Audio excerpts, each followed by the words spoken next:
அரண்மனைக்கு வந்து கண்ணனுடைய புகழை, பெருமைகளை, குணங்களை, அழகை, வளத்தை ஒவ்வொருவரும் பாட அதை கேட்டு கேட்டு கேட்டு கேட்டே ருக்மிணிக்கு கண்ணன் மீது காதல் வந்தது. வந்தவா என்னென்னலாம் பாடினான்னா, சோபஸ்ருத்திய முகுந்தஸ்ய ரூப, கண்ணபிரானுடைய அந்த அற்புதமான திருமேனி, எவ்வளவு அழகாக இருப்பான் கண்ணன், அந்த வடிவத்தை வர்ணித்தார்கள்.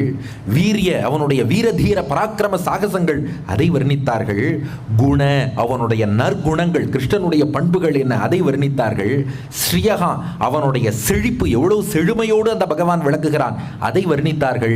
இதுவரை என்னென்னலாம் நடந்ததோ நாம ராசக்கிரீடை வரைக்கும் பார்த்தோம்.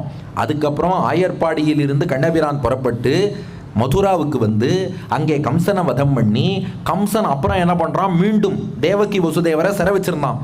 அவர்களை விடுவித்து, அதுக்கப்புறம் பெற்றோர்களை அடிபணிந்து, அதுக்கப்புறம் வசுதேவர் மூலமாக கிருஷ்ணனுக்கு உபநயனமாகி, அதுக்கப்புறம் உஜ்ஜயினில் உள்ள